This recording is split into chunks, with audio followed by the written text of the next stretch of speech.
Lakota Territory spring of 1876.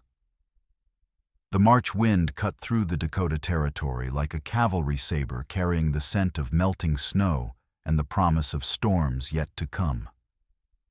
Clara Baumgartner braced herself against her cabin door as another savage gust tried to tear it from its leather hinges, the sound echoing across Frost Hollow like cannon fire. The late thaw had turned the settlement into a treacherous maze of black ice and ankle-deep slush, weakening every structure that had survived the brutal winter months. Her wooden prosthetic, carved from seasoned oak by the territory's finest carpenter and secured with leather harnesses that bit into the scarred flesh below her left knee, slipped treacherously on the wet boards as she fought to secure a canvas tarp over her cabin's sagging roof. The phantom pain in her missing limb flared with each movement, as it always did when storms approached, a cruel reminder of that terrible day 3 years past when her father's sawmill had claimed more than just her leg. The roof beam above her head groaned with the distinctive sound of wood fiber separating under stress, a noise that sent ice water through her veins, because she'd heard it before in those final moments. Before the crossbeam had snapped and crushed everything she'd once taken for granted. Her brother Otto's face still haunted her dreams, twisted with guilt and self-recrimination that no amount of forgiveness could ease. She was stretching toward another tie rope when a shadow fell across the muddy yard, dark and still as a tombstone. A man emerged from the pine forest, with the fluid grace of someone who belonged to the wilderness itself, carrying a heavy log on his shoulder, as if it weighed no more than kindling. He stood perhaps 6 feet tall, broad-shouldered, his long black hair catching the pale afternoon light like polished obsidian. Dark patches of perspiration showed through his buckskin shirt, despite the cold air, and when he studied her damaged roof, his eyes held the measured assessment of someone who understood both construction and destruction with equal intimacy. Beams cracked clean through. He said, his voice carrying the careful cadence of English, learned as a second tongue. "Won't hold past the next strong wind that comes through these parts." Clara's spine stiffened at the unsolicited observation. 3 years of managing alone had taught her to bristle at any suggestion of helplessness or feminine frailty. "I've been handling my own repairs since long before you showed your face in this valley." As if summoned by her defiance, the damaged timber gave a sharp crack that sent splinters raining down like wooden hail. The stranger moved with startling fluidity, positioning himself beneath the sagging beam and bracing it with his shoulder. The muscles in his arms corded with effort, veins standing out like rope beneath sun-darkened skin, but his weathered face remained as impassive as carved granite. "Canvas," he said simply, his voice strained but controlled by obvious discipline. Swallowing her pride like bitter medicine, Clara climbed onto a wooden crate to spread the tarp. Her prosthetic caught on a loose board, the carved wood scraping against the grain with a sound like fingernails on slate. She felt herself beginning to fall backward, arms windmilling desperately for balance, when the stranger's free hand shot out to steady her. His calloused fingers were warm against her forearm, despite the mountain chill, and for a heartbeat, their eyes met with an electric intensity that made her breath catch in her throat. "Much obliged." She managed her voice rougher than intended. He nodded toward the wooden pins scattered in the mud like discarded bones. "Need those to secure it proper-like." As Clara bent to gather the fasteners, a vicious wind gust tried to tear the canvas from their grasp. The tarp snapped and cracked like a bullwhip, and she noticed something that made her pause: a single eagle feather braided into his hair with careful precision, its barbs perfectly aligned despite the wind. Among the Lakota, such a feather was a warrior's mark earned through acts of courage that few white men would ever understand or appreciate. They worked together in focused silence, their movements gradually finding a rhythm like dancers, learning the steps of an intricate waltz. When Clara's cold, numbed fingers dropped a wooden pin, he caught it before it could strike the ground, their hands brushing in the exchange. The brief contact sent unexpected warmth racing up her arm, a sensation she hadn't experienced in the 3 lonely years since her accident had driven away the few suitors who'd once called on her with flowers and awkward compliments. The sleet began, just as they secured the final corner, each droplet striking the ground with the sound of scattered coins. The yard transformed into a sheet of treacherous ice within minutes, and Clara was carefully navigating toward her porch when a snarling shape exploded from the underbrush, like a demon made flesh and fury. A half-wild dog, ribs showing through matted fur and white foam flecking its muzzle, lunged toward the strips of jerky hanging from her eaves. Its eyes held the desperate madness of an animal too long without food, the kind of desperation that made any creature dangerous beyond reason or mercy. The stranger's response was instantaneous and deadly accurate. A fist-sized stone flew from his hand, with the precision of a rifle bullet, catching the animal squarely in the ribs and sending it howling back into the forest shadows. He tracked its retreat with the focused attention of a predator, his body coiled for further action until the sounds faded completely into the wind's mournful voice. "Starving," he observed, watching the trees where the dog had vanished like smoke. "Makes any creature do desperate things they'd never consider otherwise." Clara studied him with new appreciation and growing curiosity. His practical buckskin clothing and beaded headband spoke of Lakota heritage, but there was something in his posture, the way he stood slightly apart from the world, always watching, always ready for trouble, that suggested long years of enforced solitude. The careful maintenance of that single eagle feather told her this was a man who honored his past even while living separately from his people. "You live up in the high country?" she asked, gesturing toward the pine-covered slopes that rose like sleeping giants around their small valley. "I did." His gaze shifted to the small weathered shack that sat beside her struggling sawmill, where the water channel ran swift and clear from the mountain creek. Snow still clung to its north-facing walls, and icicles hung from the eaves like crystalline teeth. "That place looks empty as a church on Monday." Clara followed his observation with mixed feelings. The shack had been Otto's before her brother had disappeared into whatever trouble had been consuming him for months, leaving her to manage the mill alone with a wooden leg and dwindling hope. The silence from the abandoned building felt like an accusation, a reminder of all the things she'd failed to understand about Otto's growing desperation and fear. "It is empty," she admitted, then surprised herself by adding, "You helped me today." "I don't forget kindness easily in these parts." She paused, studying his weathered features for any hint of deception or hidden motive. "You can use the shack if you're of a mind to stay. But I have one condition that's not negotiable." His attention focused on her with laser intensity, dark eyes holding hers without wavering or showing any discomfort. "What condition would that be?" "Teach me. Real survival skills, reading weather patterns like you do tracking animals through any terrain, defending myself properly if trouble comes calling. I need to run this mill without depending on anyone else's charity or protection." Her voice hardened with the determination that had kept her functioning through 3 years of phantom pain and social isolation. "And don't ask about my brother Otto. His business is his own to share or keep private." The stranger considered this proposal for a long moment, his dark eyes unreadable as winter sky. She could see him weighing her words, measuring her resolve against some internal standard she couldn't begin to guess at. Finally, he gave a single decisive nod that somehow conveyed more commitment than a dozen spoken promises. "Teaching is honest work," he said with quiet dignity. "I can do honest work for honest pay." Clara extended her hand with the directness of someone who valued plain dealing above social niceties and feminine delicacy. "Clara Baumgartner." He looked at her outstretched hand for a heartbeat, then clasped it in his own calloused grip.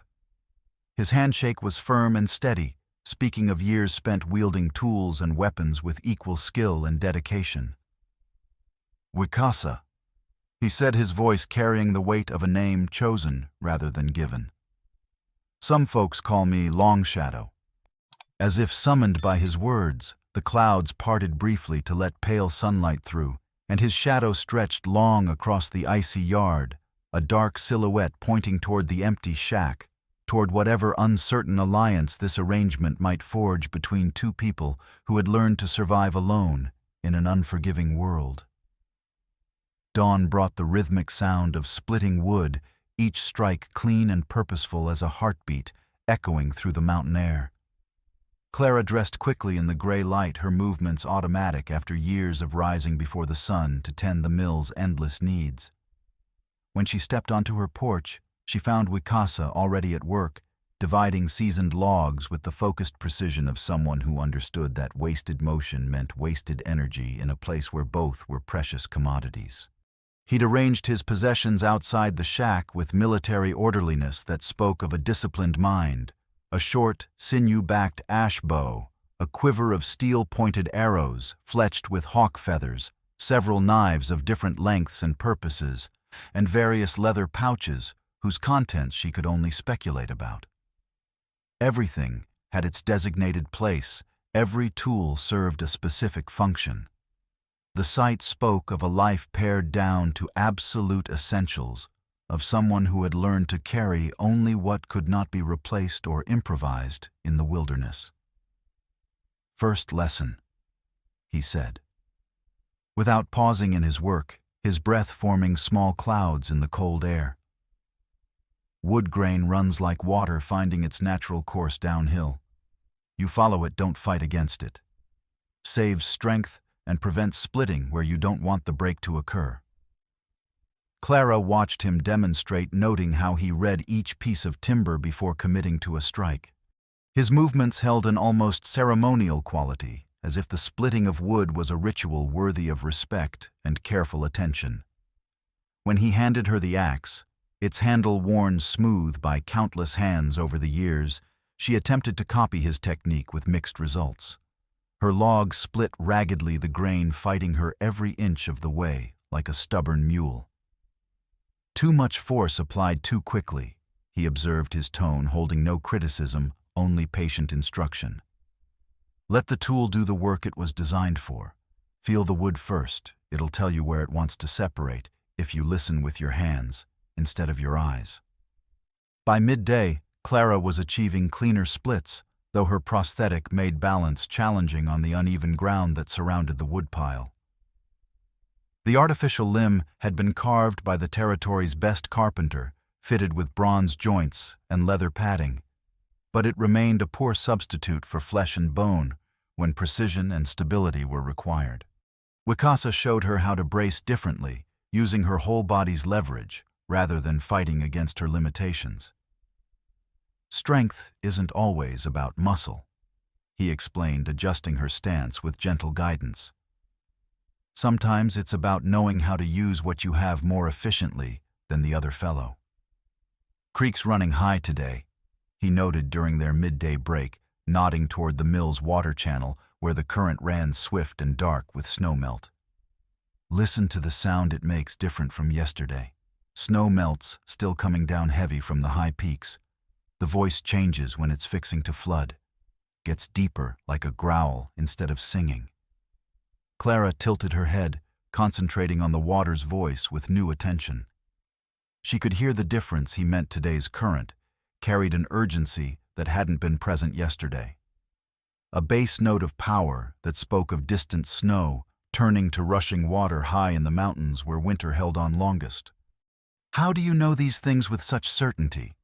she asked, genuinely curious about the depth of his wilderness knowledge. 25 years alone up there teaches you to listen to everything the land has to say, he replied, his voice carrying undertones of experiences she couldn't begin to imagine. Listen careful, or don't survive them. The mountain talks to those who know its language, warns them of what's coming. That afternoon brought her first real lesson in reading the wilderness's hidden vocabulary and secret conversations. Wicasa showed her how to set rabbit snares using thin wire, and the natural channels animals carved through brush over generations of use his movements economical and practiced as prayer. But Clara found herself studying more than just his techniques. She watched the man himself, noting the careful way he approached each task, the constant awareness that never quite relaxed, even in apparent safety and solitude. "You were a scout," she said suddenly, the words coming out with the certainty of revealed truth striking like lightning. He glanced at her with something that might have been surprise, his hands stilling on the snare wire for just a moment. "What makes you say that with such confidence? The way you move through the world, like you're listening to conversations the rest of us can't hear. The way you watch everything at once, without seeming to look at anything particular. My father served with the cavalry before he settled here. Always said he could spot a good scout by how they carried themselves, like they expected trouble from any direction at any moment." Wicasa was quiet for a long moment, testing the tension on a snare with the concentration of someone whose life had once depended on such minute details. "I guided government surveyors through the Black Hills back in the 60s, he said, finally, his voice carefully neutral. "Before the treaties were broken like promises made to children. Before—" He didn't finish the sentence, but Clara heard the weight of untold history in the silence that followed, heavy as storm clouds. When evening painted the sky, the color of old blood, Clara climbed to the mill's upper platform to adjust the flywheel mechanism that regulated the great wheel's speed. The massive wooden structure had been turning for 8 years, ever since her father had first harnessed the creek's power to cut timber for the growing settlements that dotted the territory like scattered seeds. She ignored Wicasa's subtle offer of assistance, needing to prove to herself as much as to him that she could still perform this work despite her prosthetic and the modifications it required. The setting sun turned the water channel to liquid gold, and Clara felt a moment of deep satisfaction watching the wheel turn with renewed steadiness. This mill was her anchor in a world that seemed determined to sweep away everything she'd built, her proof that determination and intelligence could overcome any obstacle that fate might place in her path. "Stubborn as a winter wind," Wicasa observed from below, but his tone held approval rather than criticism. "Self-reliant," Clara corrected, climbing down with careful attention to each step and handhold. There's a substantial difference between the two concepts. Over the following days, their routine settled into patterns that felt natural as sunrise and just as dependable. Wicasa rose before dawn to check his snares and patrol the property boundaries, moving through the forest with the silent efficiency of someone who had learned to live without leaving traces of his passage. Clara worked the mill when logs arrived for processing, which wasn't nearly often enough to make the operation profitable. Her father's dream slowly dying from lack of business, and her brother's unexplained absence. Afternoons were devoted to her education in wilderness survival, tracking different animals by their distinctive prints and predicting weather changes from cloud formations and wind shifts, identifying the subtle signs that meant safety or approaching danger from both natural and human sources. Wicasa proved to be a patient teacher, never mocking her ignorance or showing frustration when she failed to grasp concepts that seemed obvious to his experienced eye. Dr. Elias Hart made his weekly rounds every Thursday, arriving with the soft-spoken dignity of a man who had spent decades bringing healing to harsh places where medical knowledge was scarce and precious. He was in his mid-40s with gentle hands and kind eyes that had seen too much suffering to judge anyone harshly for their circumstances or choices. His saddlebags always contained medical supplies he could barely afford on his meager income, and he treated poor miners without payment, asking no uncomfortable questions about the suspicious injuries he sometimes encountered. "Let me examine that prosthetic," he said, during one visit, kneeling beside Clara's chair with professional thoroughness. His examination was gentle but comprehensive, testing the leather straps for wear and the joint mechanisms for proper alignment and function. Any new discomfort, pain that wakes you during the night or interferes with your daily activities? Nothing I can't manage with willpower and stubbornness, Clara replied, though she caught Wikasa's quick glance at her response. He was learning to read the subtle signs of her discomfort, even when she tried to hide them. The craftsmanship is excellent, Hart pronounced, adjusting one of the straps with practiced fingers. But if you notice any changes, increased pain, skin irritation, problems with balance or mobility, you come find me immediately. We can't afford to let small problems become large ones in country like this. As Hart prepared to leave, he glanced toward Wikasa with professional curiosity and the careful assessment of someone accustomed to evaluating character quickly. Haven't seen you in these parts before. You're not from town, I'd wager. No, sir, Wikasa replied with respectful dignity. Been living up in the high country for some years. Miss Baumgartner's offered me honest work here. Hart nodded approvingly, his expression brightening with genuine pleasure. Excellent. Clara's been managing far too much alone since Otto disappeared into whatever trouble claimed him. A strong back and willing hands are always welcome in a place like Frost Hollow. Miss Sarah Lark arrived every Friday afternoon with a selection of books Clara had requested from her small but carefully chosen library, along with news from the wider territory and occasional letters from distant relatives.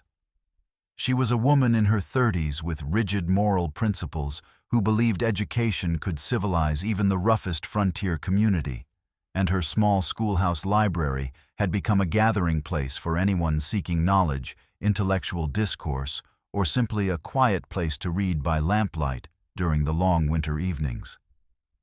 She carried herself with the quiet dignity of someone who understood her own worth, despite the challenges of being an unmarried woman in a territory where such independence was viewed with suspicion and occasionally open hostility. I see you have a new neighbor, she remarked during one visit, watching Wikasa repair a section of damaged fencing with methodical precision and obvious skill. Haven't seen him in town before now. He's earning his keep and causing no trouble, Clara said firmly, her tone discouraging further speculation or gossip. That's all that matters in my estimation. I meant no criticism whatsoever, Lark replied quickly, though her sharp eyes missed nothing of significance. The Lord knows we could use more honest workers in this valley. Too many men around here seem to think their livelihood depends on other people's misfortune and suffering. Jeb Coulter brought his 3 children when he came to trade grain for lumber, Mary aged 12, and already showing signs of her mother's quiet strength and practical intelligence. Samuel 10, with his father's serious eyes and careful manner of speech. And little Beth 8, who still possessed the fearless curiosity that frontier life would eventually temper or destroy entirely. Jeb was an honest farmer, struggling to make his small operation profitable, but Clara noticed how his hands trembled slightly whenever Silas Vor's name entered the conversation, and how his voice dropped to barely above a whisper when discussing territorial politics.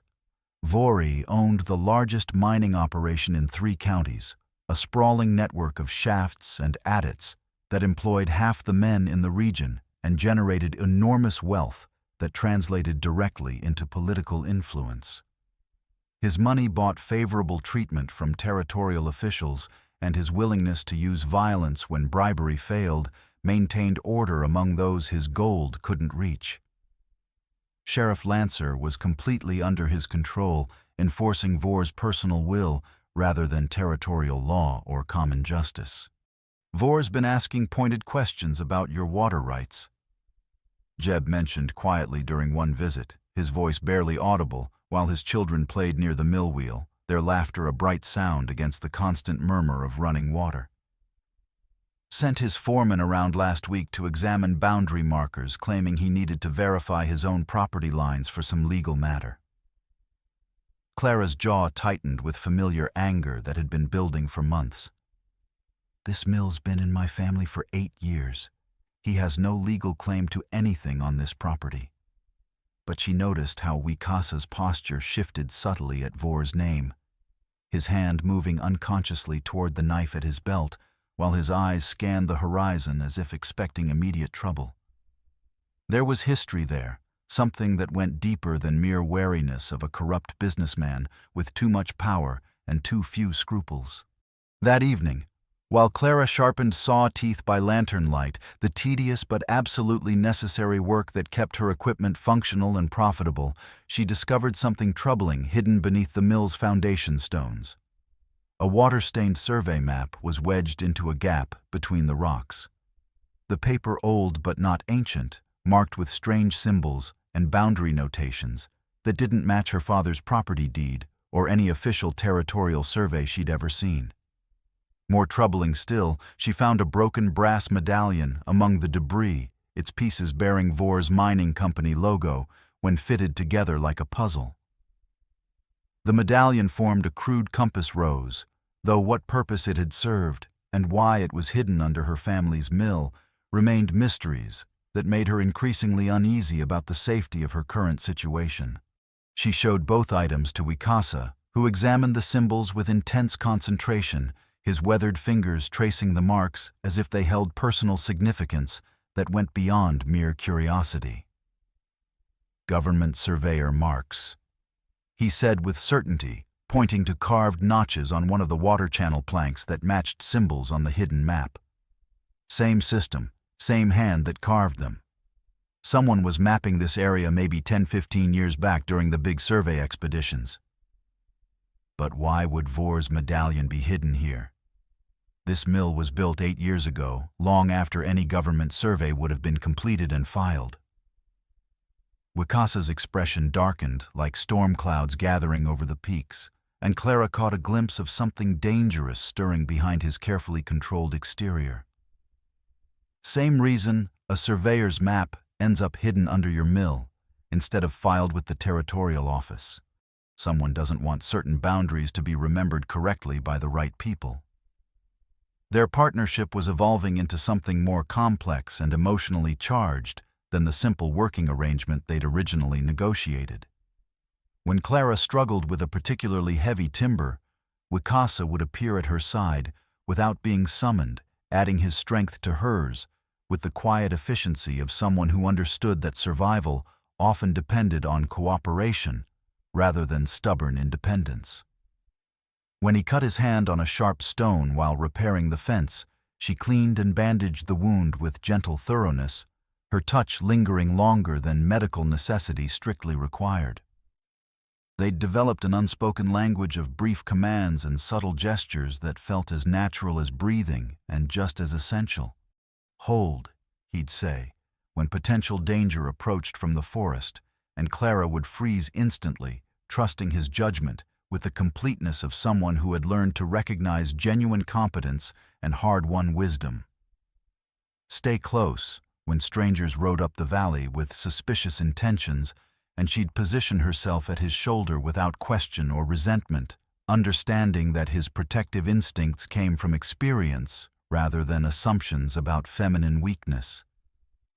In the evenings, they'd share simple meals by the firebread baked in Clara's small oven-dried meat from Wicasa's snares, occasionally supplemented by rabbit or grouse when his hunting proved successful in the high meadows. They sat close enough that she could smell the wood smoke in his hair and the scent of worked leather from his clothing, close enough that their shoulders would sometimes brush when reaching for the same piece of firewood, creating moments of contact that neither acknowledged but both treasured in the growing darkness.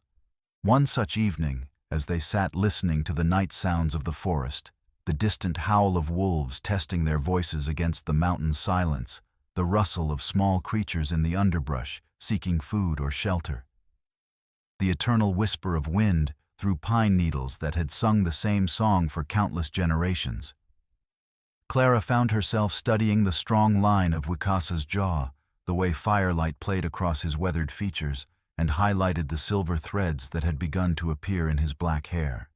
When he turned and caught her observation, neither looked away immediately, and the silence between them stretched taut with unspoken possibilities and carefully guarded hopes. "Tell me about the massacre," she said quietly. the words emerging from some deep well of intuition that told her this conversation was necessary, regardless of how much pain it might cause them both.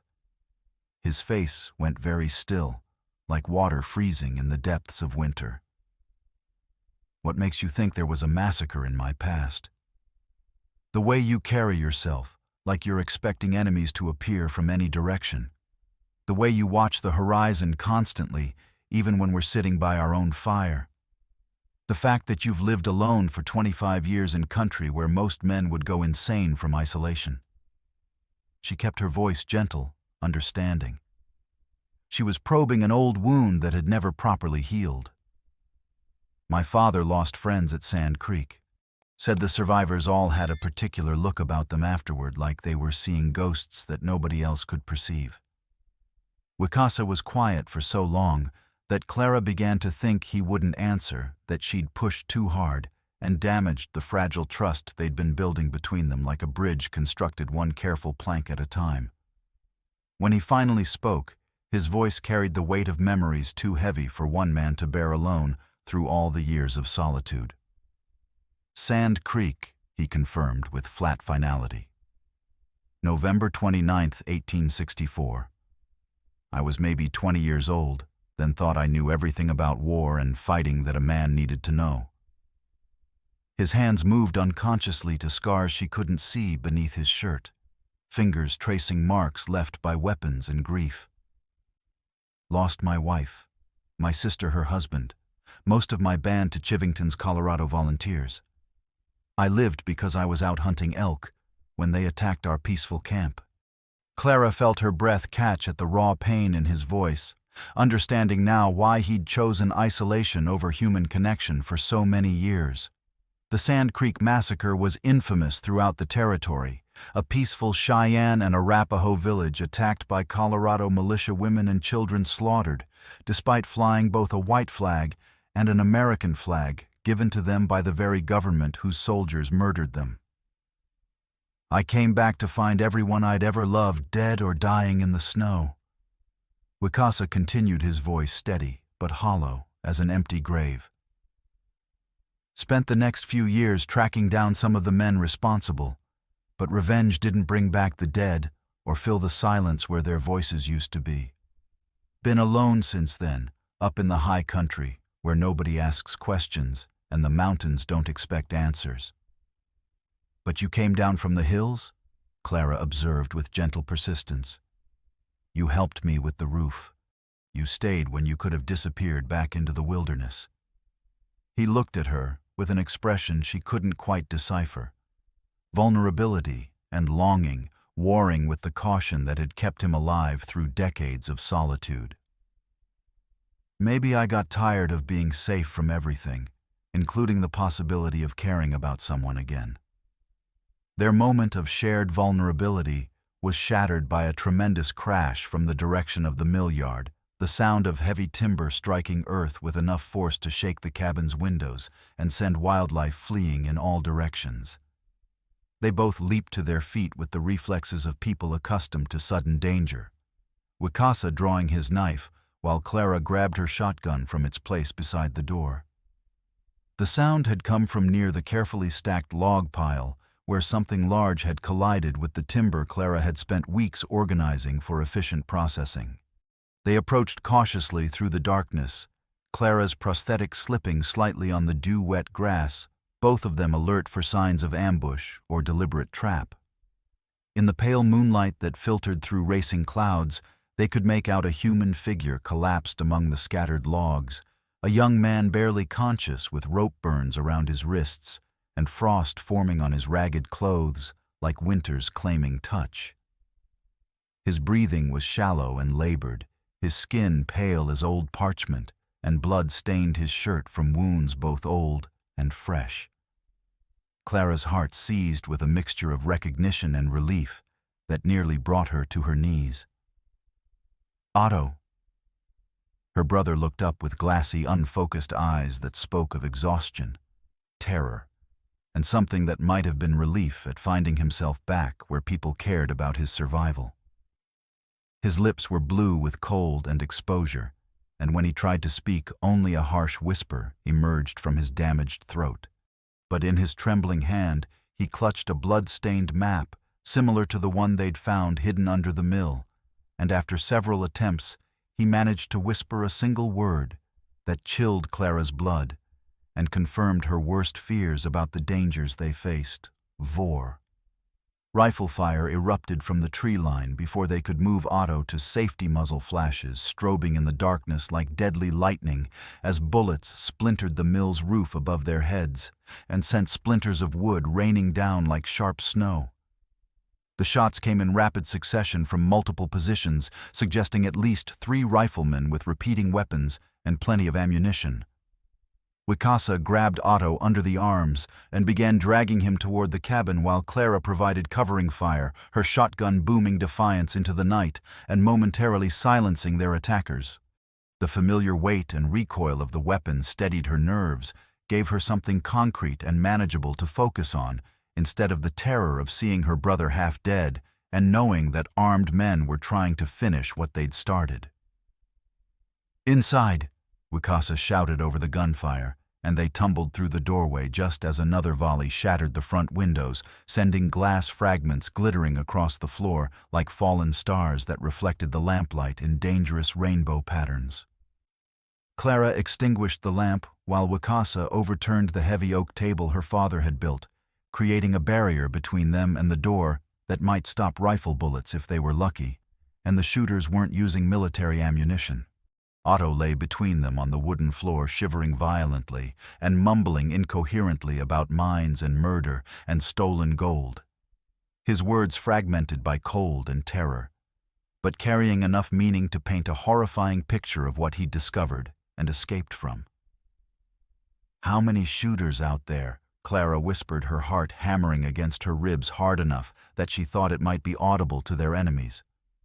Wicasa held up 3 fingers, his head cocked as he listened to the sounds outside, the careful footsteps of men trying to move silently through unfamiliar terrain, the metallic click of weapons being reloaded, the whispered consultation of professionals planning their next assault.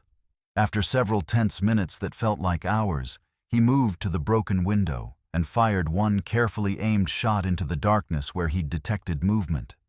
The attacking fire ceased, immediately followed by the sound of retreating hoofbeats and angry voices fading into the distance as their assailants withdrew to plan a different approach. "Gone for now," Wicasa confirmed, though he remained alert for any sign of their return. "But they'll be back with more men and better planning once they've regrouped."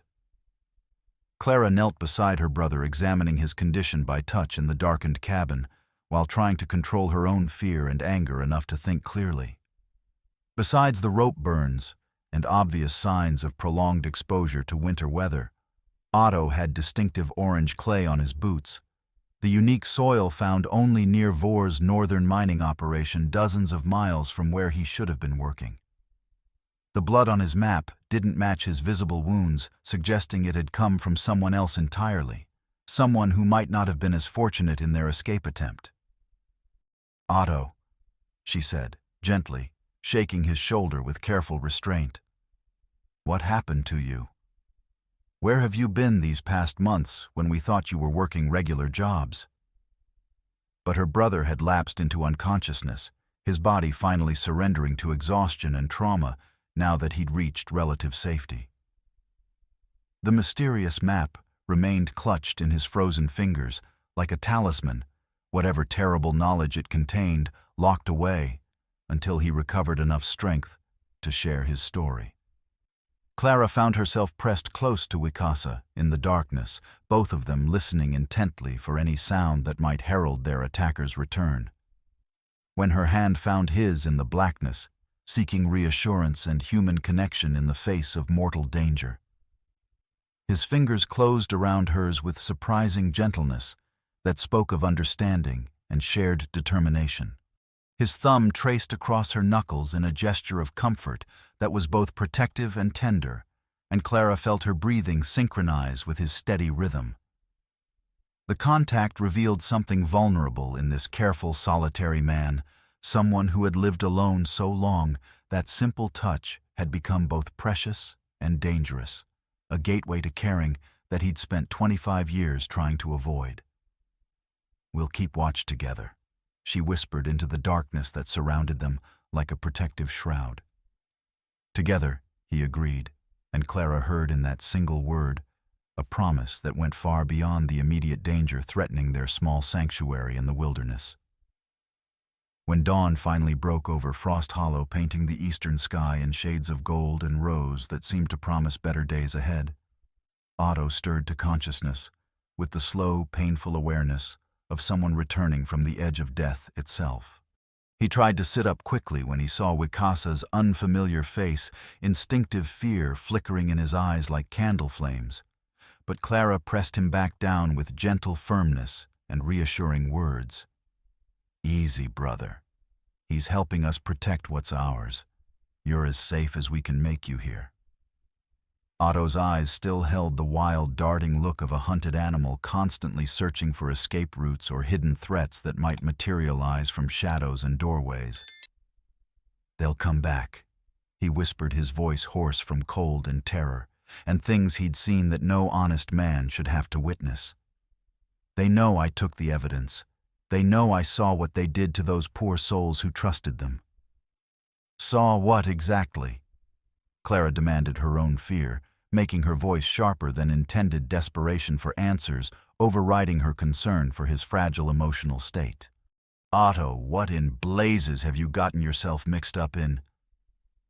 Her brother closed his eyes, and when he opened them again, some of the immediate panic had been replaced by grim resignation and the terrible weight of knowledge that couldn't be unlearned or forgotten. "After your accident," he began slowly, each word seeming to cost him tremendous effort. "After I couldn't catch that beam in time and you lost your leg because of my clumsiness, I took work with Vor's operation up north. Figured I owed you everything I could earn, owed the mill whatever money I could bring in. Bills were piling up like snow in a blizzard, and I thought I could make enough to keep us from losing everything Father built." Clara felt guilt twist in her stomach, like a physical pain, sharp and unexpected. She'd known Otto blamed himself for her injury, but she hadn't realized how deeply that self-recrimination had driven him into increasingly dangerous territory. "What kind of work did Vor have you doing?" Wikasa asked quietly, his voice carrying no judgment, only the patient need for information that might keep them all alive through whatever was coming. "Started as a mule driver, taking ore carts up from the deep shafts where the real work happened. Pay was better than anything else available in 3 counties. Otto's voice dropped to barely above a whisper, as if speaking too loudly might summon the very dangers he was describing. But I started noticing things that didn't sit right with an honest man's conscience. Workers would go down into the north at it and not come back up when their shifts ended. Vor would claim they'd quit sudden-like, moved on to richer claims elsewhere, but their personal gear stayed behind in the bunkhouse. Their tools, their blankets, letters from home, things no man leaves behind voluntarily when he's planning to start fresh somewhere else. He reached into his shirt with trembling fingers and produced a small chisel marked with Chinese characters, the steel darkened with age and hard use. This belonged to Lin Wei, one of the Chinese miners who supposedly left town for California gold fields. But I found it buried in a collapsed tunnel section along with... He swallowed hard, his Adam's apple bobbing like a fishing cork. Along with what was left of Lin Wei and his partner, and 2 young Lakota men who'd taken work there hoping to earn honest wages. The blood drained from Wikasa's face like water from a broken dam, and Clara could see tension coiling in his shoulders like a spring being wound too tight by invisible hands. Something in Otto's description had struck him with personal force that went beyond general human sympathy for murder victims. "Describe the Lakota men." Wikasa said, his voice flat with controlled emotion that promised violence if the wrong answer came. "One was maybe 18, 19 years old. Had a crescent-shaped scar on his left hand right here." Otto indicated the web of flesh between thumb and forefinger. "The other was older, maybe 25 or so. Both had their braids cut off like someone was trying to hide their identity or make them look like white men. Otto pulled out a leather pouch, its surface stained with mud, and something darker that Clara didn't want to identify too closely. Found this hidden with the younger one's body tucked under some loose stones, like he was trying to protect it even in death. Wicasa took the pouch with hands that trembled almost imperceptibly, and Clara watched his face transform as he examined the contents. Inside were carved elk bone tokens and beaded ties, personal items that spoke of family connections and tribal identity preserved across generations of hardship and loss. One particular piece made his hands shake visibly, a small carved token bearing the same intricate design as a scar on his own forearm. "Little Hawk," he whispered, his voice barely audible above the morning wind that stirred the pines around their cabin. "My sister's son. My own blood and I never even knew he'd left the reservation looking for honest work." The revelation struck him like a physical blow, causing him to stagger slightly before regaining his composure through sheer force of will. For 25 years, Wicasa had lived in complete emotional isolation, believing himself the sole survivor of the Sand Creek Massacre that had destroyed his band and everything he'd once held dear. He'd constructed his entire adult life around the assumption that everyone he'd ever loved was dead, that he was truly alone in a world that had no place for his grief or his memories. To learn that his sister had survived long enough to bear children, that his nephew had grown to manhood and sought honest work to support his mother, that family had existed all these years, while Wicasa hid in self-imposed exile, the knowledge was devastating beyond words or consolation. "There's more." Otto continued, his voice gaining strength as he saw the impact his words were having, and understood that these weren't just random murders, but personal attacks on the only family Wicasa had left in the world. "Vor's been systematically killing anyone who learns too much about his real operation. That map I stole shows what he's actually after. There's a rich gold-bearing quartz vein running through several different claims, but Vor's been moving boundary stones and falsifying surveys to make it look like the entire deposit sits on his property. So the Chinese miners figured out the fraud," Clara said, understanding beginning to dawn like winter sunrise, cold and unforgiving. "And Little Hawk and his friend witnessed Vor murdering them for their knowledge." Wicasa added his voice, now carrying the cold fury of a warrior who had found a cause worth killing for. Otto nodded miserably, his face crumpling with remembered horror and guilt. "I tried to stop him when I saw what he was doing, but there were too many armed men, and I was just one person with a shovel against rifles and revolvers. They caught me stealing the evidence map that proves everything. Vor had me whipped like a runaway slave and left me to die in that blizzard last week, but I managed to escape during a guard change when they thought I was too weak to cause any more trouble." Before they could fully process these revelations and plan their response, the sound of multiple horses approached the mill at a gallop, hoofbeats drumming against the frozen ground, like distant thunder promising storms yet to come. Sheriff Lancer arrived with 4 of Vor's hired men, their faces set with false authority and barely concealed menace that spoke of men accustomed to using violence to solve problems that law and reason couldn't address. Their horses' breath steamed in the cold air, and frost clung to their weapons and saddle gear like winter's blessing on instruments of death. "Got reports of vagrant activity and theft on this property," Lancer announced, though his predatory gaze fixed immediately on Otto with unmistakable hunger for violence. "Need to take this boy in for questioning about some recent thefts and disturbances in the mining district." Wicasa stepped between them and Otto without speaking a word, his presence communicating volumes about his intentions and the price any man would pay for trying to harm someone under his protection. His hand rested casually on his knife handle, and Clara could see the coiled tension in his shoulders, the way his weight had shifted to the balls of his feet in preparation for explosive violence. Clara positioned herself beside him with her shotgun cradled purposefully in her arms, the weapon loaded with buckshot that would spread wide enough to take down multiple attackers if necessity demanded such extreme measures. "You have a legal warrant signed by a territorial judge-sheriff. Or just Vor's orders, written on the back of a playing card." Lancer's face flushed red with anger and embarrassment at being challenged by a woman, especially one who clearly wasn't intimidated by his badge or his reputation for brutality. "Don't need a warrant for a known criminal and vagrant, but I can get proper papers if you want to make this difficult for everyone involved." "Then get them," Clara said firmly, her voice carrying all the authority she could muster from 8 years of running a successful business and 3 years of surviving on her own terms. "Until you produce legal documentation signed by someone with actual judicial authority, Otto stays right here under our protection." The standoff stretched for several minutes, tension crackling between the two groups, like electricity before a thunderstorm that would change the landscape forever.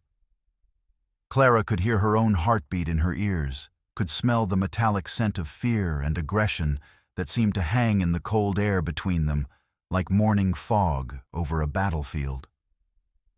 Finally, Lancer spat a stream of tobacco juice into the dirt with deliberate insult and wheeled his horse around with unnecessary violence that spoke of frustrated authority and wounded pride. "This ain't over by a long sight," he warned, his voice carrying the promise of future retribution that would be both personal and professionally motivated. "Not by any measure you might care to imagine." As the group rode away, Clara noticed one of Vor's men lingering at the edge of the tree line, studying their cabin and mill with the calculating gaze of someone planning future violence. The man's presence felt like a physical threat, a promise that their temporary victory would be short-lived and probably paid for in blood when Vor decided the time was right for permanent solutions. That night, someone attempted to burn down the mill in what was clearly meant to be both a warning about future cooperation and a punishment for their defiance of Vor's will. Clara and Wicasa woke to the acrid smell of smoke and the sound of flames crackling against dry wood, orange light dancing across their cabin walls like the fires of damnation itself, promising eternal punishment for their resistance. They rushed outside to find the mill's eastern wall ablaze, flames licking hungrily at the seasoned timber and threatening to spread to the main structure that represented everything Clara had left of her father's legacy and her own independence. The fire had been set with professional skill rags, soaked in coal oil, tucked into strategic crevices, positioned to catch the night wind and spread the flames efficiently throughout the building. They organized a desperate bucket brigade from the creek, Clara working despite her prosthetic's awkwardness on the slippery ground, both of them fighting the fire through clouds of choking smoke and scalding steam that seared their lungs and made breathing a conscious effort. The work was backbreaking and dangerous, requiring them to approach close enough to the flames to risk serious burns while wielding buckets of water that grew heavier with each trip from the creek. Both sustained injuries in the process. Clara's hands were badly blistered from handling hot metal buckets, the skin peeling away in painful sheets that would take weeks to heal properly, and Wicasa suffered a deep gash on his forearm from breaking through a burning roof timber to reach the flame's source. They managed to save most of the structure, but the message was unmistakably clear: comply with Vor's demands or lose everything they'd worked to build. As Clara carefully bandaged Wicasa's wound by lamplight, their heads bent close together in concentration, she became acutely aware of his controlled breathing. The solid warmth of his presence that anchored her in a world suddenly turned hostile and uncertain. The way his muscles tensed under her gentle ministrations. When she tied off the bandage, her fingers lingered on his skin longer than medical necessity required, and she felt him respond to her touch with a slight tremor that spoke of emotions held carefully in check. "Thank you," he said quietly, his voice rough with more than just smoke inhalation and physical exhaustion. When he wrapped her burned hands with equal care, Clara felt something fundamental shift between them, like tectonic plates moving deep beneath the earth's surface. The gentle precision of his touch, the way he examined each blister with professional thoroughness while avoiding unnecessary pain, spoke of someone who understood both healing and the precious value of avoiding additional suffering in a world that provided more than enough of its own accord. They were no longer just allies of convenience or teacher and student, bound by mutual necessity. They were becoming something more precious and more vulnerable, two damaged people who had found in each other what they hadn't even known they were seeking through all their years of solitude and careful self-protection.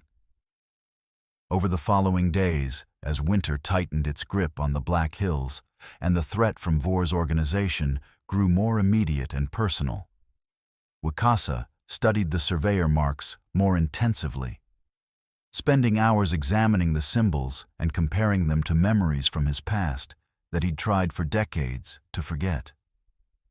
His investigation led to a crucial discovery that changed everything they thought they understood about Vor's operation and the true scope of the danger they faced.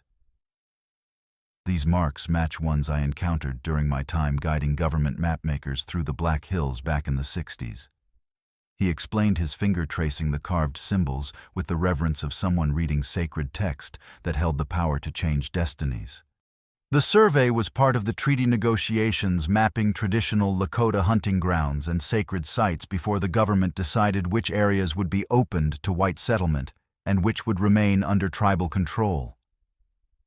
Clara studied the marks with new understanding that made her stomach clench with anger and fear. So Vor's northern operation is built on land that was originally designated as treaty territory. More than that, Wakasa said grimly, his voice carrying the weight of historical injustice and personal violation. This particular area was supposed to remain permanently closed to mining or settlement under any circumstances. It contains burial grounds and ceremonial sites that were specifically protected under the 1868 treaty, places sacred to my people for generations beyond counting. But the treaties were broken when gold was discovered. Clara observed, though she could see where his reasoning was leading and didn't like the implications for their safety. Yes, but this land was never legally transferred to private ownership, even after the government violated the treaties. Wakasa continued with growing intensity. When the government broke the agreements, this area became part of the territorial road system for public use, but it was never properly surveyed or platted for private claims. Vore has no legal right to mine here, which means every aspect of his northern operation is fraudulent from the very foundation. The implications were staggering in their scope and danger. If Wakasa was correct, then Vor's entire northern operation, worth millions in gold and employing hundreds of men, was built on land. He had no legal right to claim, making every aspect of his mining activities fraudulent from the beginning and punishable by territorial law. "We need to examine those burial sites Otto described," Clara said. Understanding the gravity of what they faced and the slim chance they had of surviving long enough to bring this information to proper authorities. If we can prove Vor murdered those workers and document the illegal land seizure, we can bring down his entire operation and maybe get justice for Little Hawk and all the others. "Too dangerous for you to attempt," Wakasa replied immediately, his protective instincts overriding strategic considerations. "He'll have armed guards posted with orders to shoot anyone who gets close enough to see what he's been hiding. Then we go at night, use the skills you've been teaching me these past weeks. I can move quietly now, read terrain and weather signs well enough to avoid most patrols. We can do this together if we're smart about it." Wakasa studied her determined expression for a long moment, weighing her capabilities against the enormous risks they would face and the likelihood that neither of them would survive if they were discovered. Finally, he nodded with reluctant approval that acknowledged both her competence and their desperate lack of alternatives. "If we attempt this, you follow my instructions exactly, no matter what happens or how wrong things go. No exceptions, no hesitation, no arguments. If I say run, you run immediately, without looking back or trying to help me. If I say hide, you don't move or make a sound until I give the all-clear signal, even if you think I'm dead. Understood completely. But their investigation would have to wait, because events were moving faster than they could plan for, and Vor had apparently decided that subtle threats and economic pressure weren't sufficient to solve his growing problem with witnesses and evidence. The next morning brought fresh disaster that tested their resolve and challenged their growing partnership in ways neither had anticipated or prepared for. Vor arrived at the mill with forged foreclosure documents and an army of armed men accompanied by Sheriff Lancer, and what appeared to be half the corrupt law enforcement in the territory, all of them ready to use whatever force was necessary to seize Clara's property and eliminate the threat she and Otto represented to Vor's criminal empire. Legal seizure of property in default of territorial taxes and outstanding debts. Vor announced with cruel satisfaction, waving papers that bore official-looking seals and signatures that would probably fool any casual examination. Sheriff Lancer here has full territorial authority to secure this property for immediate auction to satisfy legal obligations. The small army of men began tearing down fence posts with methodical efficiency, their actions designed to cause maximum psychological damage as well as physical destruction. They secured the mill wheel with heavy chains and multiple padlocks, effectively ending Clara's ability to earn any income from her operation and destroying her independence with calculated precision. This is outright theft dressed up in legal language. Clara protested, her voice shaking with rage and disbelief at the brazen criminality being conducted under color of law. Those taxes were paid months ago. I have the receipts and bank records to prove every transaction. Lancer's response was swift and vicious, a backhanded blow across her face hard enough to split her lip and send her stumbling backward, blood beginning to trickle down her chin like tears of crimson defiance. Only Wikasa's quick intervention kept her from falling, his arms catching her as she staggered and his body positioning itself between her and further violence. Every muscle in Wikasa's body coiled for explosive, lethal violence, his hand moving instinctively toward the weapons at his belt while his eyes locked onto Lancer's throat with the focused intensity of a predator, selecting the exact spot where teeth would tear flesh. Clara could feel the rage radiating from him like heat from a forge, could see in his expression the same deadly fury that had once made him a feared warrior among his people and a nightmare for his enemies. But Clara caught his wrist with desperate strength, understanding that premature action would only make their situation worse and probably get them both killed before they could expose Vor's crimes. "Not here," she said urgently, her voice thick from her injured lip but carrying absolute conviction. "Not yet. We need to be smart about this, or we'll just be more bodies in his mine shaft." With enormous effort that spoke volumes about his self-control and trust in her judgment, Wikasa restrained himself from immediate retaliation. But Clara could see the cost of that restraint in the tension that corded his shoulders, the way his breathing had become deep and controlled as he fought against every protective instinct he possessed, every warrior's training that demanded swift retribution for attacks on those under his protection.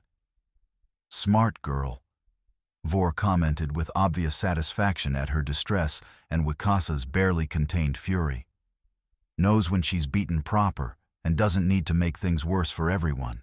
With the mill padlocked and her livelihood destroyed with brutal efficiency, Clara felt the carefully constructed walls of her independent life collapsing around her like a house built on sand.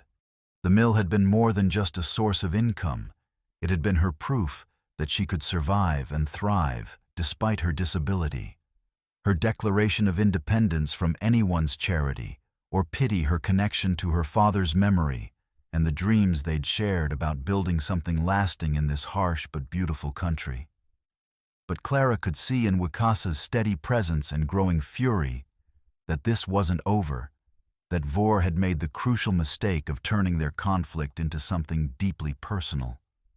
The man who had spent 25 years avoiding human connections had found someone worth fighting for, and that made him infinitely more dangerous than any businessman could imagine or prepare for. The battle for Frost Hollow was about to begin, and only one side would survive to see spring return to the Black Hills. Otto disappeared again that very night, driven by guilt and terror into the frozen wilderness, despite Miss Lark's desperate attempts to convince him to remain hidden in the schoolhouse basement where she'd been sheltering him. He left behind only a hastily scrawled note, apologizing for destroying everything Clara had worked to build and expressing his determination to find some way to make amends, even if it cost him his life in the attempt. Miss Lark herself received anonymous threats that were slipped under her schoolhouse door, warning her that harboring known fugitives and criminals would result in the same fate that had befallen other troublemakers who interfered with legitimate business interests. Jeb Coulter's farm wagon was seized under fabricated debt claims that stripped him of his ability to transport crops to market, effectively destroying his family's livelihood overnight. The message was brutally clear and perfectly coordinated. Anyone who supported Clara and her cause would face immediate and devastating retaliation that would destroy their lives and livelihoods. Vore wasn't just trying to silence witnesses, he was demonstrating the futility of resistance and the price of crossing his organization.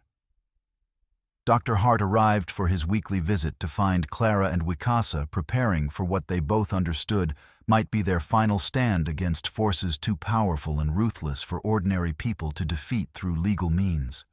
But Hart brought news that changed everything they thought they knew about their enemy and the true scope of the conspiracy they faced. "I've been thinking about that medallion you found," Hart said quietly, glancing around nervously as if afraid of being overheard even in Clara's cabin. "The one with Vore's mining company logo. I've seen it before years ago, but I couldn't remember where until last night." He reached into his medical bag and withdrew a small leather journal, its pages yellowed with age and filled with careful notations in a physician's precise handwriting. "This belonged to my predecessor, Dr. Samuel Morrison, who served the mining camps during the early territorial days. He treated survivors of the Sand Creek Massacre, and he kept detailed records of their injuries and the stories they told." Wicasa went very still, his attention focusing on the journal with laser intensity that spoke of personal significance beyond mere historical curiosity. "According to Dr. Morrison's notes," Hart continued, his voice dropping to barely above a whisper, "there was a young cavalry trooper involved in the Sand Creek attack who wore that exact medallion, a compass rose design that was supposedly a good luck charm given to him by his father. The trooper's name was Silas Voorhees, and Dr. Morrison treated him for a severe knife wound received during the massacre." The blood drained from Wicasa's face as understanding hit him like a physical blow, and Clara could see his hands beginning to shake with barely controlled rage that went far beyond anything she'd witnessed before. Morrison wrote that this Voorhees bragged about personally killing several Indian women, and children claimed he'd taken scalps and other trophies to prove his courage to the other soldiers. But someone, presumably one of the victim's relatives, had tracked him down after the battle and marked him with a knife across his left shoulder from collarbone to armpit. Wicasa's voice was barely audible when he spoke, the words coming out like chips of ice. "Vore has that scar. I saw it when he was directing his men at the mill. I thought it looked familiar, but I couldn't remember where I'd seen it before." "Silas Vore is Silas Voorhees," Clara said with dawning horror, understanding now why their enemy had seemed so determined to destroy them personally rather than simply buying them off or driving them away. "He was there at Sand Creek. He was one of the soldiers who murdered your family." The revelation transformed their conflict from a dispute over property rights and business interests into something far more personal and dangerous. Vore hadn't just recognized Wicasa as a potential threat to his criminal empire. He'd recognized him as a survivor of the massacre, someone who might remember faces and names from that terrible day. Someone whose very existence threatened to expose not just current crimes, but historical atrocities that could destroy Vor's reputation and political connections throughout the territory. He's not going to stop until we're all dead, Clara realized with cold certainty. He can't afford to let any of us live because we know too much about both his current crimes and his past. As if summoned by her words, the sound of many horses approached through the winter night, more riders than had ever come to the mill before, armed men whose intentions could only be murderous, given what they now knew about their enemy's true identity and the stakes involved in keeping his secrets buried forever. The final battle for survival was about to begin, and Clara understood with crystal clarity that only one side would see the sun rise over the Black Hills come morning. But this time, they would be ready. The attack came just after midnight, on the coldest night of the winter, when the temperature had dropped so low that breath froze in the air, and metal burned exposed skin like brands. Clara and Wakasa had spent the evening preparing their defenses, turning the sawmill into a fortress that would make Vor's men pay dearly for every inch of ground they gained. Clara's intimate knowledge of every machine gear and timber in the mill had allowed them to create a deadly maze of mechanical traps and hidden weapons. The great wheel had been rigged to rotate at dangerous speeds if activated, its massive wooden spokes capable of crushing anyone caught in their path. Auxiliary boilers' steam lines had been redirected to create scalding barriers, and saw blades had been positioned where they could be triggered to swing across walkways like giant scythes. Wakasa had used his warrior's instincts and tracking skills to establish multiple escape routes and ambush positions throughout the mill's complex interior, creating a three-dimensional battlefield where his knowledge of movement and concealment would give them advantages over superior numbers. His bow and arrows were positioned at strategic points, along with knives and improvised weapons that could be quickly accessed during the chaos of combat. They didn't have to wait long for Vor to make his move. The attack began with fire arrows shot into the mill's wooden walls, designed to flush them out into the open, where superior numbers could overwhelm them quickly. But Clara had anticipated this tactic, and she'd prepared wet canvas barriers that contained the flames, while creating clouds of concealing smoke that worked to their advantage rather than their enemies. "Come out and die quick." Vor's voice echoed through the winter night, distorted by fury, and the knowledge that his carefully constructed criminal empire was crumbling around him. "I'll make it fast for the woman if you surrender now. Long Shadow. Otherwise she dies slow while you watch." Wikasa's response was a steel-pointed arrow that emerged from the smoke to bury itself in the shoulder of one of Vor's gunmen, dropping the man screaming into the snow while his companions scrambled for cover. The message was clear: there would be no surrender, no mercy, no compromise in this fight to the death. The battle that followed was unlike anything either Clara or Wakasa had ever experienced, a deadly game of cat and mouse played out in the confined spaces of the mill, while winter howled around them like the voices of the unavenged dead. Clara used her prosthetic leg not as a liability, but as a weapon, its hard oak construction capable of delivering crushing blows that could shatter bones or disable attackers long enough for more lethal follow-up strikes. When three of Vor's men tried to corner her near the grinding stones, Clara activated the water wheel's gear system, sending the massive stones spinning at lethal speeds. One attacker was caught by the edge of a stone and flung against the wall with bone-crushing force, while the others retreated in panic from the mechanical death trap she'd created. Her father had added a small auxiliary boiler for winter starts and to keep the saw blade's temper. Its steam lines fed a simple heater by the carriage housing. Wakasa moved through the mill's upper levels like a ghost, appearing just long enough to send an arrow into an enemy's chest or throat before vanishing again into the maze of beams and machinery.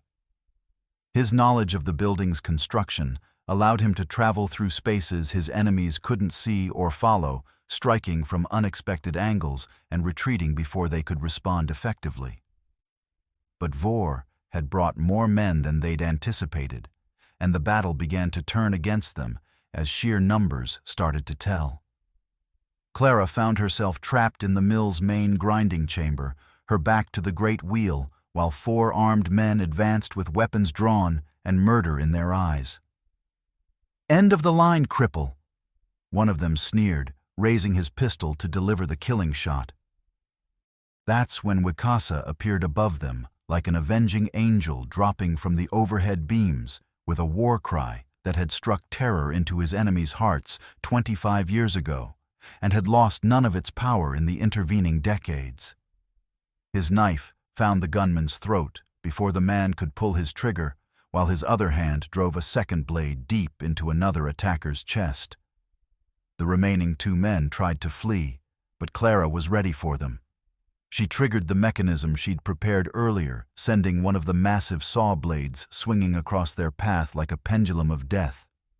The steel teeth caught one man across the midsection, nearly cutting him in half, while the other stumbled backward into the spinning gear train, and was crushed to death by machinery that had been designed to cut timber, but worked just as efficiently on human flesh. But their temporary victory was short-lived. Vor himself appeared in the doorway, his face twisted with rage and madness, a rifle in his hands, and murder blazing in his eyes as he confronted the man who had haunted his nightmares for 25 years. "I should have finished you at Sand Creek, you red devil." He snarled his voice, carrying all the hatred and fear he'd carried since that day when a young Lakota warrior had marked him with a knife blade and left him alive to remember his cowardice. "Should have taken your scalp along with all the others." "You tried," Wicasa replied with deadly calm, his own weapons ready, but his voice steady as mountain stone. "But cowards who murder women and children usually aren't much good against warriors who fight back." The psychological warfare was as important as the physical battle, and Clara could see that Vor was losing control of his emotions, letting rage and old fears cloud his judgment in ways that might give them the advantage they desperately needed. "I'll take your woman apart piece by piece while you watch," Vor threatened, swinging his rifle toward Clara. "Let you see what happens to anyone who stands with murdering savages against civilized men."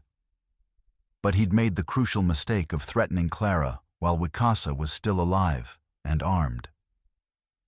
The Lakota warrior moved with speed that seemed impossible for a human being, crossing the distance between them in a single bound, while Vor was still trying to aim his weapon. His knife hand swept up in a strike that would have opened Vor's throat if the other man hadn't stumbled backward at the last instant. Instead of a killing blow, the blade traced a long cut across Vor's face from his left ear to the corner of his mouth, marking him as he had once been marked at Sand Creek, but leaving him alive to feel the pain and fear he'd inflicted on so many others. Vor screamed in agony and rage, firing his rifle wildly as he stumbled away from Wicasa's relentless advance. One of his shots struck a auxiliary boiler's steam line, sending scalding water spraying across the room and forcing both men to seek cover from the deadly cascade. Clara saw her opportunity and took it without hesitation. She activated the mill's main drive system, sending power surging through every machine and mechanism in the building simultaneously. The great wheel began to turn at maximum speed, gears meshed and separated with thunderous crashes, and saw blades spun up to deadly velocity, while steam hissed from a dozen sources. The mechanical chaos was overwhelming, but Clara had spent 8 years learning every sound and vibration the mill could produce. She could navigate through the deadly maze by sound and memory, while her enemies were confused and disoriented by the cacophony of grinding metal and rushing water. Vor made his last desperate play, producing a stick of giant powder dynamite from his coat and lighting the fuse with a match that flared like hellfire in the steamy darkness. "If I can't have this place, nobody can," he screamed over the mechanical thunder. "We'll all go to hell together." But he'd underestimated Clara's knowledge of her own mill and the mechanical systems that powered it. She triggered the emergency water release that her father had installed years ago as a safety measure, sending thousands of gallons of creek water cascading through the building in a torrent that extinguished the dynamite's fuse while sweeping Vor off his feet and slamming him against the wall with bone-breaking force. The flood also activated the mill's sluice gate release, and mechanical governors bringing the deadly machinery to a gradual halt, while the water drained away through the channels her father had designed for exactly this purpose. In the sudden silence that followed, they could hear Vor's labored breathing and the crackling of flames from the upper level, where some of his fire arrows had found their mark despite Clara's preparations. Wicasa approached the fallen man with his knife ready, prepared to finish what had started at Sand Creek 25 years ago. But Clara caught his arm, understanding that this moment would define not just their survival, but their future together. "Not like this," she said quietly. "Not as an execution. Let him face territorial justice for what he's done. Let the families of his victims see him in chains, knowing that their loved ones have been avenged through law rather than murder." Wicasa looked at her for a long moment, his dark eyes reflecting the flames that still flickered in the mill's upper reaches. Then he nodded slowly, understanding that she was asking him to choose the man he could become, rather than the warrior he had once been. Territorial justice. He agreed, though his voice carried the promise that if the law failed, he would not. They bound Vor with rope and dragged him outside into the winter night, where the surviving members of his gang had already fled into the darkness rather than face the mechanical hell the mill had become. The battle was over, but Clara knew their real work was just beginning. The next morning brought Dr. Hart, Miss Lark, and Jeb Coulter, along with a dozen other honest citizens who had found the courage to stand up to corruption now that its primary enforcer lay defeated and bound. Otto returned as well, drawn by the smoke and flames, but arriving too late to help in the battle that had decided everything. Judge Morrison arrived on the next stage, summoned by a telegram Dr. Hart had sent to the territorial capital. The elderly magistrate examined the evidence they'd gathered: the surveyor's maps, the hidden medallion doctor, Morrison's journal entries about Sand Creek, and Otto's testimony about the murders in the mine with the thoroughness of someone who understood that justice delayed was justice denied. Silas Voorhees, also known as Silas Vor, Morrison announced with stern authority, "You're under arrest for multiple counts of murder, land fraud, violation of territorial mining statutes, and conspiracy to commit murder. You'll be transported to the territorial capital to stand trial for these crimes, and if convicted, you'll face the full penalty of territorial law." Vor's corrupt empire collapsed within days as honest men replaced his paid officials and legitimate business practices returned to the mining district. Sheriff Lancer fled the territory rather than face questioning about his role in the conspiracy, while Vor's hired gunmen scattered to the winds like leaves before a winter storm. The mill was damaged, but not destroyed, and with the community's help, Clara and Wicasa were able to repair the worst of the harm within a few weeks. But more importantly, they'd found something in each other that neither had expected when this partnership began: a love that had been earned through shared danger and mutual trust, tested by fire and proven stronger than the forces that had tried to destroy them. On the first warm day of spring, as the snow melted from the Black Hills and the creek ran high with promise of renewal, Clara and Wicasa stood together, watching the great wheel turn with its steady, eternal rhythm. The sound of flowing water had regained its musical quality, no longer carrying undertones of fear and oppression, but singing instead of freedom and new beginnings. "Stay," Clara asked simply, understanding that his wandering days were over, but wanting to hear him say it. "Forever." Wicasa replied, his voice carrying all the commitment and tenderness that 25 years of solitude had stored up for the right person and the right moment. They had found in each other what neither had been seeking, but both had desperately needed: a partnership forged in crisis and tempered by trust strong enough to face whatever challenges the future might bring to their corner of the Dakota Territory. Together, they had built something worth preserving from the wreckage of their separate pasts, and together they would face whatever storms might come with the confidence that came from tested love and proven courage. The mill wheel turned with ancient constancy, the water flowed with its eternal song of renewal, and life continued not as it had been in the shadow of corruption and fear, but as it was meant to be in the light of justice and shared hope.